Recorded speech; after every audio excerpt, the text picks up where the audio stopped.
It's interesting that I said this earlier, it is remarkable how, I work in broadcasting, how everything has changed over the last 5 years. I mean, good God, AI 2 months ago was going to create 30% unemployment, and people are now saying, well, the companies could grow here, actually. That's going to create a lot of jobs. Streaming was going to dominate the world, and now Netflix and Disney are like, we're going to do some ad-supported platforms. Oh, so basically Tubi and Roku combining forces is a problem. So my takeaway is things changed. 5 years ago, Brian Kelly leaves Notre Dame, and there's a sense that there's a little bit of a ceiling, tough academics, recruiting's harder. Let's go to LSU. Wild, wild LSU. You can get anybody there. 5 years later, it's like LSU, the SEC feels like it's got a little bit of a financial ceiling. And Notre Dame, C.J. Carr, big money, Marcus Freeman, boosters rolling in. NIL is rock solid. Transfer portal working to their advantage. It feels like there's an unlimited growth for Miami and Notre Dame and the Big Ten and not the SEC. And that's just the world. It has changed. We see this in baseball. Used to be strikeouts were the worst. Now it's like, don't hit the ball on the ground. I always wonder what Dave Kingman would be like today in baseball. I grew up, you can look him up. A lot of strikeouts, 500-foot home runs. Now it's like, can't hit a ground ball. Basketball, small ball, now everybody needs three bigs. Joel Klatt's joining us live. He's got the podcast, obviously works, our #1 Fox Sports college football analyst. Are you surprised? I am. I said when the NIL came out, I said the Pac-12's got Seattle and Los Angeles.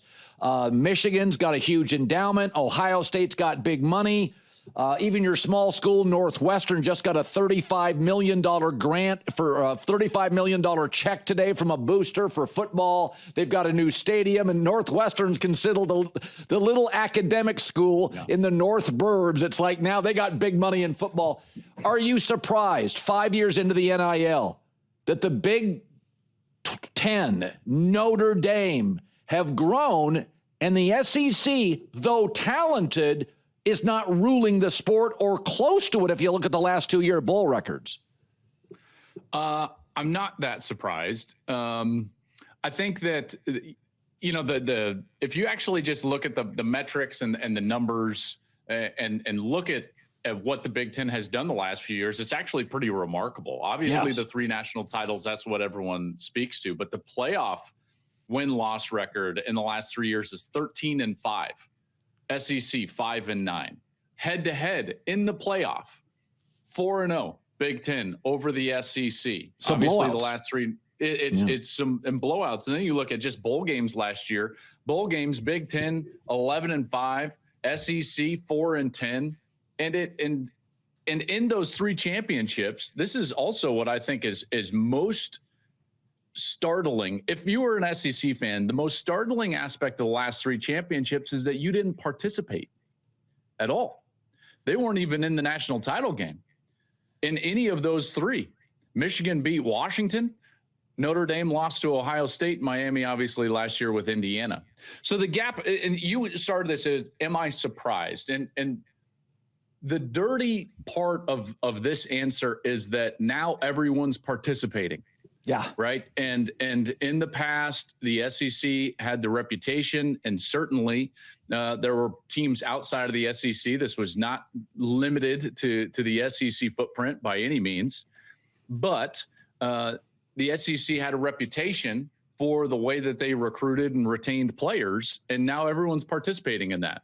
Yeah. And it has completely leveled out the playing field and allowed teams, let's face it, in the North, with these bigger markets, with these big brands, to go out there and compete on a level playing field and even footing for the talent. And talent acquisition is still the lifeblood of college football. So now everyone's kind of playing on the same level. It's really interesting. As somebody that grew up with the Pac-12, I always admitted I thought the coaching and the quarterback and wide receiver play was elite, but I didn't think it was warm weather conference. The stadiums weren't as great outside of Husky Stadium in Autzen. They weren't nearly as good as the Big Ten of the SEC. But we all ask this question. Well, can the Pac-12 handle the physicality? Good question, fair. But here's the other thing that has to be acknowledged by Big Ten fans. The quality of offensive coaching and quarterback play out west has always been great. You've now added that to the Big Ten. And so, yes, the Big Ten was better than the Pac-12. Jaden Maiava, Lincoln Riley, Jed Fish, Williams, Oregon, Dante Moore, Nico Iamaleava, super talented kid. Yep. Basically, the Pac-12 gave the Big Ten a little flair and creativity. And they needed it. And it forced some of those teams, to come out and have to deal with that and go out there. And now Ohio State has to deal with Oregon, and Michigan has to deal with Oregon. And maybe, to a lesser extent, this was also going on as Urban Meyer entered the Big Ten and modernized Ohio State and made them faster. And they weren't the old, slow, lumbering, big shoulder pad Big Ten teams, but they were fast. And you had guys like Curtis Samuel and these others that were running around, and they modernized the Big Ten a little bit. But this is certainly an influx of quarterback play that I think I think that it's transforming the league. It's not just Dante Moore in Oregon. It's not just Maiava at USC. You mentioned Iamaleava at UCLA. It's also Damon Williams at Washington with Jed Fish, an offensive-oriented guy. So all of these teams come in and they can play offense, and it makes it difficult to go out west and play these teams, in particular on the long road trip. It's a very deep league. There's no doubt. You can see that by the fact of those bowl wins a year ago. And this year, these teams are going to be head-to-head. Ohio State's schedule, I think it's the most difficult schedule in the country. I mean, they have to travel to Texas. They have to travel to Iowa. They have to travel to Indiana. They have to travel to USC. Indiana and USC didn't lose a game at home last year, and Indiana hasn't lost a game at home under Kurt Cignetti. And USC has to do that, plus they still have to play Michigan. Plus they still have to host Oregon. It's brutal. That's the most difficult schedule in the country. Hey, how about this, though? Is that, and I said this, the gap between the Big Ten and SEC the last 2 years, as you accurately pointed out in the playoff and bowl games, is worse than people think. Yeah. The pressure is on Texas in that opener against Ohio State. I agree.